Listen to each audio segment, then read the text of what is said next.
আল্লাহ তাআলা বলে, বান্দা জমিনের উপরের এই পিঠটা, এটারে তো খাট দিয়া, সোফা দিয়া, পালং দিয়া, বিল্ডিং দিয়া, দালান দিয়া, ফার্নিচার দিয়া এত সুন্দর এই পিঠটা তো সাজাইলা, কিন্তু তুমি কি জানো না জমিনের ওইদিকে তো আরেকটা পিঠ আছে, ওইটার নাম কবর, ওইটাকে একদম খালি রাখলাম। এই মাটির হেদিকে আরেকটা পিঠ আছে না, তো ওই পিঠেতে কিছু নাই, ওই পিঠের জন্য কি কিছু লাগবে না? সেই পিঠ খালি কেন? সেজদা কোথায়? নামাজ কোথায়? বন্দিগি কোথায়? কত টাকা দিবা নিশি কামাই করলে শেষ পর্যন্ত কত বছর বয়সে তোমার অভাব আর থাকবে না, এই ঘোষণা পৃথিবীতে কোনো গবেষণায় ধরা খাইছে নিয়ে পর্যন্ত? কথা কয় না। একটা না একজন মানুষ দিবা নিশি কত বছর পরিশ্রম করলে এরপরে তার অভাব আর থাকে না, কত বছর? কথা কয় না নজরুল ভাই? সাধারণ বলেন, বলা যাবে কখনো? আছে এমন কোন থিওরি? আরে এমন কোন থিওরি আছে কিনা? যেদিন আপনি কবরে যাবেন, যেদিন আপনার নিঃশ্বাস বের হবে, সেদিনও আপনার ঘরের জরুরত থেকে যাবে, থাকবে থাকবে থাকবেই। হয় নুন নাই, নয় পেঁয়াজ নাই, নয় দৈন্যতা নাই, নয় কাঁচামরিচ নাই, আরেকটা ঘর নাই, হয়তো চেয়ারের খুঁড়া ভেঙে গেছে, নয়তো জানালার সিটকারি নষ্ট হয়ে গেছে। কথা বলেন না কেন? হয়তো বদনা দিয়া ফানি পরে, নয়তো জব ফাইটটা বাইরে হালা দিছে। আমি বুঝাইতে চাইতেছি, জরুরত কোনদিন শেষ হবে কি? 900 বছর হায়াতে দিবা নিশি মেশিন চালাইলো, টিয়ার মেশিন, তারপরেও কি হবে না? অভাব চলে। এটার নাম দুনিয়া, এটার নাম দুনিয়া, এটার নাম দুনিয়া। অতএব বুঝতে শিখেন বাপ, একটু ভাবেন, একটু ফাতাবিরু ইয়া উলিল আবসার। ও বিবেকবানরা, আল্লাহ বলে ও চক্ষুওয়ালারা, চোখ যাদের আছে, আল্লাহ বলে ও চোখওয়ালারা, একটু ভাবো না। ফাতাবিরু, একটু ভাবো, একটু ভাবো, একটু ভাবো। এত বড় দুইটা চোখ দিয়ে এত বড় সৃষ্টিটা দেখার পরেও আমাকে চিনো না, ঘটনাটা কি? আল্লাহ কোরআন এই জন্য বলছে, আহ ওয়া নাহশুরুহু ইয়াউমাল কিয়ামাতি আ'মা। নাফরমানকে আমি, আমার নাফরমান বান্দাকে আমি হাসরের দিন অন্ধ বানাইয়া উঠাবো। কোরআনের আয়াত। কি বানাইয়া? অন্ধ বানিয়ে। ক্বালা রাব্বি লিমা হাশারতানি আ'মা ওয়া ক্বাদ কুনতু বাসীরা। নাফরমান হাসরের ময়দানে আল্লাহকে বলবে, আল্লাহ আপনি আমাকে কেন অন্ধ বানাইলেন? ওয়া ক্বাদ কুনতু বাসীরা, আমি তো দুনিয়ায় সব দেখতাম, আমার তো পুরাই মনে আছে। আল্লাহ আমি তো চোখওয়ালা ছিলাম, আমি তো অন্ধ ছিলাম না। আজ আমি হাসরের ময়দানে দাঁড়িয়ে কেন দেখছি না কিছুই? রব্বুল আলামিন তখন বলবেন, কাযালিকা আতাতকা আয়াতুনা। আহ, আল্লাহ বলবেন, বান্দা যতদিন দুনিয়াতে চোখওয়ালা ছিলা, ততদিন নিয়মিত আমি মাওলার অগণিত আয়াত, আমার কুদরতের নিদর্শন, আমি মাওলার নিদর্শন, আমি মাওলা তোমার চোখের সামনে পাঠাইছিলাম। বারবার বারবার বারবার বারবার ফানাসিতাহা, তুমি সব ভুলে গেছো, ভুলে গেছো, সব ভুলে গেছো। একটা ছোট্ট মিস কলের আওয়াজ তোমার মোবাইলের পকেটের ভিতরে, ওইটাও তুমি টের পাইছো। তুমি খুইলা দেখছো কে মিস কল দিল, তারে তুমি রিটার্ন কল ফিরাইলা। আমার আল্লাহ বলে, এত বড় মসজিদের মিনারা থেকে 6টা মাইকের হরন দিয়া আমি মাওলা তোমারে ডাকছিলাম, কিন্তু তোমার সেই আওয়াজটা, আমার এত বড় মসজিদের মাইকের আজানের আওয়াজ তোমার কানে একটাবারও ঢুকলো না। কি ব্যাপার বান্দা, কি ব্যাপার? আল্লাহ বলবেন, বান্দা এভাবে আমার কুদরতের নিদর্শন চতুর্দিকে এসেছিল তোমার চোখের সামনে, ফানাসিতাহা, তখন তুমি ভুলে গেছিলা আমি আল্লাহকে। ফাকাযালিকাল ইয়াউমা তুনসা, আজকে আমি মাওলা ভুলে গেলাম তোমাকে। যা যা থেকে সর, এখন আর আমারে ডাকিস যা বেঈমান, ভুলে গেলাম আমি তোকে। ফাকাযালিকাল ইয়াউমা তুনসা, আজ তোর আব্বারে ডাক, আজ তোর নেতারে ডাক, আজ তোর অসিব্য বন্ধুরে। যুবক, তুই তোর এই বন্ধুর নাম দিলে কেনিস, যেটির লগে দাঁড়াইয়া খাড়াইয়া মতোস, তাদের নাম সাথে রাখিস। যেগুলারে লইয়া নর্তকী দেখোস, উলঙ্গ ছবি দেখোস, ওটির নাম রাখিস লগে, পারারে ডাকিস।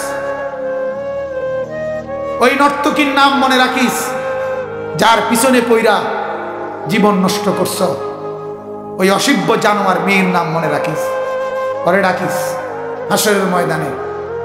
তোমারে তো দুনিয়ায় বহুবার কইছি আই লাভ ইউ, আইও আইও, এখন আইও, এখন ফেরেশতার হাত থেকে আমাকে একটু রহম করো, বাঁচাও। কুরআনুল কারীমের মধ্যে আছে উহশুরুল লাযীনা যালামু ওয়া আজওয়াজাহুম। আহা, কোরআনের আয়াত। আল্লাহ বলবে ফেরেশতাদেরকে, ও ফেরেশতারা, হাসরের এই মাঠ থেকে যত নাফরমান এগুলোরে একত্র করো। ওয়া আজওয়াজাহুম, এদেরকে নাফরমানির কাজে সহযোগিতা করছে যতজন, এই গুনার কাজে এগারো একত্র করো। ওয়ামা কানু ইয়াবুদুন মিন দুনিল্লাহ, আমি আল্লাহকে বাদ দিয়া যে যার গোলামি করছে তারও একত্র করো। তিনও সিটারে একত্র করো। ফেরেশতারে বলবা পাপীকে আন, পাপীর সহযোগীরা আন, পাপী যার গোলামি করত তারেও একত্র করো। ফাহদুহুম ইলা সিরাতিল জাহিম, এরপরে তিন গ্রুপকে একত্র করে জাহান্নামের রাস্তা দেখায় দেয়। জাহান্নামের রাস্তা। বেড়িয়ে কইছে দাড়ি কাটতেন, হ্যাঁ কাটেন, সুবিধা কি? বুড়ি লইয়ে যাইয়েন, কইয়া রাখেন, কইয়া রাখেন। হ্যাঁ বেড়ি রে, শূন্য তুমি কিন্তু লগে থাকতো, জাহান্নামে আমরা দুজন এক লগে ফিরে খাবো। হ্যাঁ, কইয়া রাখেন। হ্যাঁ বেড়ি রে, একের কাগজ কলম 350 টাকার স্টাম্প সই লইয়া লইল, 350 টাকার, এতে কম না। 350 টাকার স্টাম্পে ওই নাফরমান মহিলার সঙ্গী, যার খুশির জন্য টেলিভিশন চালাইছেন, যার খুশির জন্য বেপর্দা বিবিকে ছেড়ে দিছেন, বেপর্দা মাইয়ারে ছেড়ে দিছেন, বেপর্দা বেহায়া বেনামাজি ছেলেরে ঘরে পালতেছেন, একটা কথা বলেন না, সেজদা করে না, ফজর পড়ে না, নামাজ পড়ে না, তারে কইয়া রাখেন দু বাপ, হাসরের ময়দানে লগে থাকিস তুই, আল্লাহর কসম সেদিন কেউ রে খুঁজে পাবেন না। হ্যাঁ, খুঁজে পাবেন, খুঁজে পাবেন। হ্যাঁ, সবাই মিললে দুনিয়া, বাফেও দুনিয়া সাজায়, বাফে দুনিয়া সাজায় ফুতের, ফুতে দুনিয়া সাজায় বাফে। বুঝেন নাই? বাফে বইলা ভাবে তোরে আমি বিদেশ পাঠাইছি, এখন ফুতে কয় আব্বা ওর আপনি বাইক বইয়া থাকেন, বন বিড়ি খান, আমি টিয়া ফাটাইতে আছি। বাহ, বাপের লাই ফুত, ফুতের লেখা বাপ, দুজনের মিল্লা খোলাসা হইল ভাত তরকারি।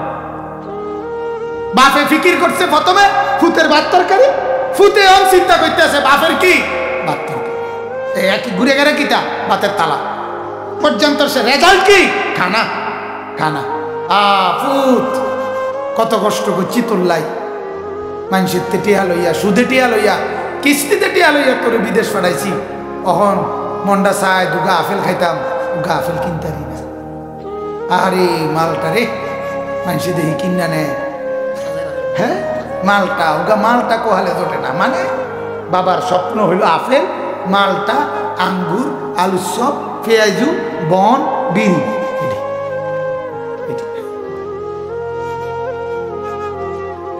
যদি বলেন না হুজুর আমি এডি নিয়তে না, তো যেডি কইবেন আপনি আগে এটা উত্তর দেন। যদি এডি নিয়তে না থাকে তো ফুতের নামাজের ফিকির করলেন নাকি? আপনি যে 18 বছর বয়সে ছেলেটাকে বিদেশ পাঠাইবার সময় আপনি তো চোখে দেখছিলেন, এই 18 বছর বয়সে আপনার বাড়িতে ছেলেটা একটা বছর যাবত কোনোদিন ফজরের নামাজ পড়লো না, এই ডাকাইতের লেগা কি টাকা খরচ করে? কথা কন, আপনি কি বুঝেন আমারে? আমারে বুঝাইলে লাভ হবে, আল্লাহরে বুঝাইতে হবে না? কথা বলেন না কেন? আল্লাহকে বুঝে, আল্লাহ আমাদের দিলের হালাত জানে না? আমি না জানি না, আল্লাহ তো জানে। আমি না কইতে পারতাম না, আল্লাহ জানে কি না বলে। এই জন্য অন্য প্রসঙ্গে চলে গেলাম। এরপরেও কথা বলার জন্য বুঝাইছি, কবর দেখে ভাইবেন এটা আল্লাহর আয়াত, আল্লাহর নিদর্শন। মৃত্যু, অ্যাক্সিডেন্ট, বিপদ, দুর্ঘটনা, অসুস্থতা, রোগ, এগুলো সবগুলো কি আল্লাহর পক্ষ থেকে কুদরতের নিদর্শন। বান্দা এটি দেখে দেখা বুঝো, এটি দেখে দেখা বুঝো, ঠিক হয়ে যাও, ঠিক হয়ে যাও, ঠিক হয়ে যাও। ঘূর্ণিঝড়, জলোচ্ছ্বাস, টর্নেডো, সাইক্লোন, করোনা, ওমিক্রন, মহামারী, আযাব, গজব সব আমার নিদর্শন। আমাকে দেখে, এগুলো দেখে আমার কাছে ফিরে আসো, আমার সেজদা করো, আমার গোলামি করো, আমার গোলামি করো। কথা বুঝছেন না? যেই ছেলে দেখবেন, এখন তো আর নাই, ছোটবেলায় আমাদের আমলে তো ছিল গুড্ডি উড়ানি। কথা বোঝেন নাই? গুড্ডি উড়াইতো না? তো গুড্ডি যে উড়ায় তার সুতা না ছাড়ে, কি ছাড়ে না? নাটাই ছাড়ে না। নিয়ম হলো নাটাই কি করে না? ছাড়ে না। কি ছাড়ে? সুতা যত দূর হয়ে যাক, গুড্ডি মিয়া যত দূরে চলে যাক, এবারটা যদি ভাবে আমারে মনে ছেড়ে দিছে নাকি, না, ছেলেটা বলে না দোস্ত, তোমার সুতা ছাড়ছি, কি ছাড়ি নাই? নাটাই ছাড়ি নাই, নাটাই আমার হাতে। এরপরে এরপরে পুরাতে ছেড়ে দেয় নাই। এটার প্রমাণের জন্য যেই ছেলে ঘুড়ি উড়ায়, সেই ছেলে ঘুড়ির আগার রশি মাঝে মধ্যে এমনি এমনি কুদুর কুদুর টান দেয় না, এমনি এমনি টান দেয় না? টান দিলে ঘুড়ি হে মাথার টের পায় না, ও ওটা গেছে না, ওটা ধরে রাখছে। কথা কয় না? ঠিক কিনা বলেন? আমরা তো ছোটবেলায় কুদুর কাদুর উড়াইছি, তো আমি এত ভালো পারতাম না, বাকি একটু একটু উড়াইছি, তো এটা তো দেখতাম, এরকম করতে বলা পাইনি। ঠিক কিনা বলেন? আল্লাহ তাআলা বলে, বান্দা 60 বছরে আমি তোমার হায়াতের সুতা না ছাড়ছি, নাটাই ছাড়ি না। নাটাই আমার হাতে। কার হাতে? তোমার জীবনের নাটাই আমার হাতে। গুড্ডির মতো আমি সুতা ছাড়ছি, কিন্তু নাটাই ছাড়ি না। এরপরে আল্লাহ বলে, আমি যে তোমার একবারে ছাড়ি নাই, এটার প্রমাণের জন্য মাঝে মধ্যে জ্বর, সর্দি, কাশি, মাথা ব্যথা, পেটের অসুখ, বিভিন্ন রকমের রোগ ব্যারাম, অ্যাক্সিডেন্ট, দুর্ঘটনা, বিপদ, টেনশন, অস্থিরতা, এগুলো দিয়ে একটু একটু টান দিয়ে দিয়া বুঝাই আমি আছি, আমি আছি বান্দা, আমি তোমাকে ছেড়ে দেই নাই। ছেড়ে দিলে জ্বর আইলো করতে, তুমি তো জীবনও চাও না। পৃথিবীর কোন মানুষ চায় আমি অসুস্থ হই? ঠিক কিনা ভাই? কেউ কি চায়? তাহলে কে দেয় তাহলে অসুস্থতা? আল্লাহ দেয়। ওই মানে গুড্ডির আগার সুতা ধরে কি দেয়? টাইনা টাইনা কয়, বান্দা আমারে ছাইরো না, আমি আসি, আমারে ভুলো না। কিন্তু বান্দা বড় নাফরমান, এত টানের ভরেও হেতের কথা হেতে যে এমন বেশও হয়েছে, বেশত এমন বেহুশ হয়েছে, হেতে এটা লড়েও না, মাতেও না, আসেও না, কান্দেও না। হেতের কথা হইল আমার বিড়ি বিড়িয়ে, আমার গফ গফে, আমার নর্তকী দেখা দেখাই, আমার নাটক নাটকে, আমার সিনেমা সিনেমায়, সাধুয়ান এই যে টেলিভিশন চলতে আছে, রাত নাই দিন নাই, নাফর